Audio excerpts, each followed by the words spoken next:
Շնորհակալություն։ Հարցս ուղղում եմ Հայաստանի Հանրապետության վարչապետ Նիկոլ Փաշինյանին։ Պարոն վարչապետ,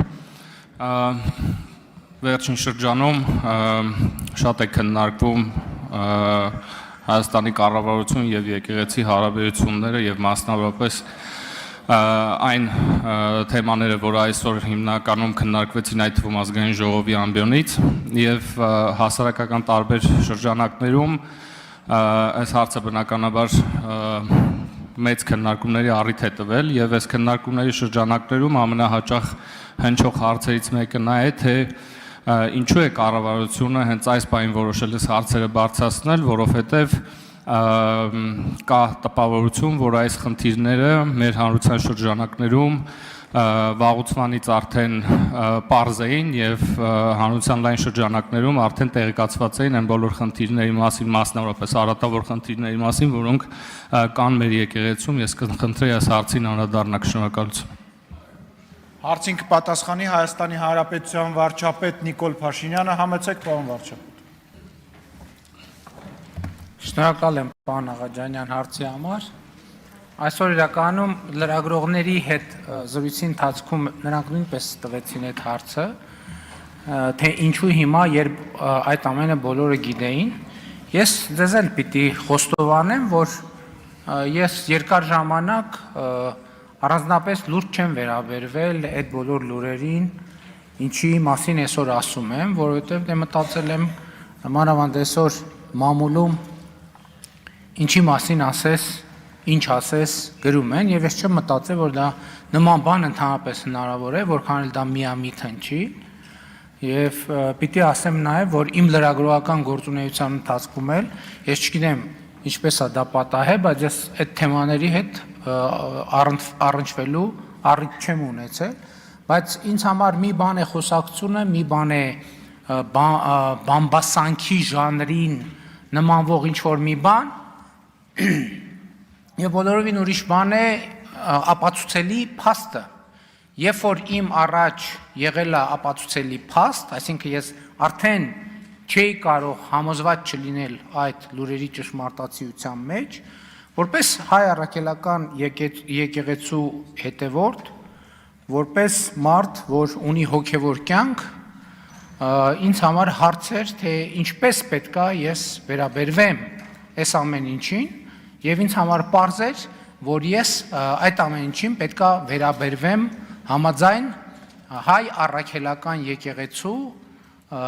ավանդի եւ կանոնների։ Եվ ընդ որում այսօր խոսում են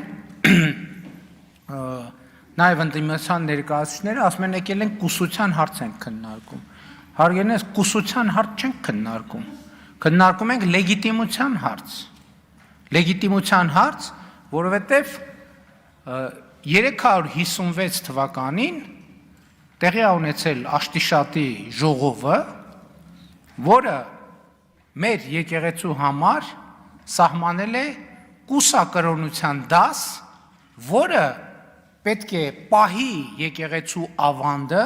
եւ պետք է ղեկավարի եկեղեցին։ Ընդ որում հիմա կուսակրոն քահանաները իրենք ունեն վերադաս աստիճան ամուսնացյալ քահանաների նկատմամբ։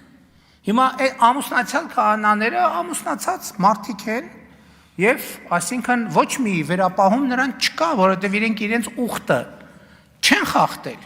Բայց այստեղ հարցը հետեւյալն է, եթե նրանք մի մասը դե ֆակտո ամուսնացած է եւ այլն, եւ կուսակրոնության բերումով ղեկավարում է ամուսնացյալ քահանաներին, բայց ինչի է ղեկավարում։ Ընդհակառակը ամուսնացյալ քահանաները այս համատեքստում եւ հոգեվոր եւ բարոյական առումով շատ ավելի բարձր են, որովհետեւ նրանք իրենց հոգեվոր ուխտը չեն խախտել, քան նրանք, ովքեր իրենց հոգեվոր ուխտը խախտել են։ Ընդ որում ես էլ եմ ասում, ես հիմա ինչ գրում եմ եւ ասում եմ, ես այն երկրորդ գիրքը չբերեցի, ես ամեն ինչը, ինչ նախադասություն ասում եմ, հիմնավորում եմ հայ առաքելական եկեղեցու կանոններով։ Հիմա իմ ձեռքի տակ է, օրինակ, 2020 թվականի հրատարակության Մայր Աթոռ Սուրբ Էջմիածնի հրատարակության համաբարբար կանոնագիրք հայոց կոչվող կանոնների ժողովածու, որտեղ հստակ սահմանվում է, թե կուսության ուխտի զանցառման պարագայում ինչա տեղի ունենում։ Չէ, բանում կոչվում է կուսության ուխտ, այդ ամեն ինչ իրար հետ կոչվում է կուսակրոնություն։ Կուսության ուխտ։ Տենց է կոչվում։ Եվ հստակ սահմանված է, թե ինչա տեղի ունենում։ Ես ձեզ ընդ որում այն մյուս հայոց կանոնագրքում տասնյակ հոդվածներ կան, ես մի օրինակ վերեմ։ Ուրեմն կանոնագրքի կանոն անկյուրիա կոչվող ի կանոնը ասում է հետևյալը. նրանց մասին, որոնք չափահաս են դառնում եւ խոստանում են կուսությունը պահել եւ դրժում են խոստումը հոգեվորականների մասինը, շնություն անելով, այլևս կույս չեն կարող համարվել, այսինքն կույս չեն կարող համարվել, կուսակրոն չեն կարող համարվել, եպիսկոպոս չեն կարող համարվել, աբեղա չեն կարող համարվել, վարդապետ չեն կարող համարվել, կաթողիկոս չեն կարող համարվել, որովհետև այդ բոլոր պաշտոնների համար պարտադիր է կուսության կամ կուսակրոնության ուխտը։ Այլևս կույս չեն կարող համարվել, այլ նրանց նման կլինեն, որոնք երկու կին ունեն։ Եվ նրանց համար սանվանվելու է 2 տարի ապաշխարություն եկեղեցուց դուրս, այսինքն նրանք պետք է դուրս մղվեն եկեղեցուց, եւ մտնելով եկեղեցի 1 տարի ապաշխարողների հետ լինեն, տեսնել ապաշխարության ջերմությունը եւ հաղորդ լինել օրենքներին, բայց քահանայության օծմանը չպետք է մերձենան, այսինքն քահանայական գործունեությունը արգելված է նրանց իրականացնել, ինչպես այն կույսերը, որ մերձենում էին ոմանց որպես քույրեր, ցարթային իգական սեռի կուսակրոնների մասին ասում, այդպիսիներին պետք է արգելենք, որ այլևս նման բան չլինի։ Այս կանոնը, որը հայ առաքելական եկեղեցու արդարադատության նախարարությունում գրանցված կանոնադրությամբ ունի իրավական, պարտադիր իրավական ուժ հոգևոր պաշտոնյաների համար, տեսեք ես 4 դարի գիրք չեմ բերել, 2020 թվականի Մայրաթոր Սուրբ Էջմիածնի պաշտոնական հրատարակություն կանոնների պաշտոնական ժողովածու։ Այս ժողովածուն ասում է, որ օրինակ Կտրիչ Ներսիսյանը կաթողիկոս չի ինքը իրավունք չունի հաղորդակցվել մեր եկեղեցու սրբությունների հետ, ինքը եկեղեցից կանոնը ասում է եկեղեցուց դուրս պետք է մղվի եկեղեցուց, եւ ինքը իրավունք չունի, եւ նրա կողմից սրբություններին դիպչելը անգամ սրբապղծություն է, այստեղ ընդդիմությունը մի ուրիշ բաներ էր ասում, կներեք շատ չեն, ասում եկել են եկեղեցու ներքին գործերին խառնվում են, Ժորժ ջան, այդ մեր եկեղեցին է, ո՞նց ենք մենք մեր եկեղեցու ներքին գործերին խառնվում, այդ մեր եկեղեցին է, այս մեր ուխտն է, այս մեր ավանդույթն է, եւ կոնկրետ Կտրիչ Ներսիսյանը եկեղեցու իրավական պարտադիր ուժ ունեցող օրենքի համաձայն ինքը եկեղեցուց դուրս է, արձագանքեք։ Համեցեք, արձագանք։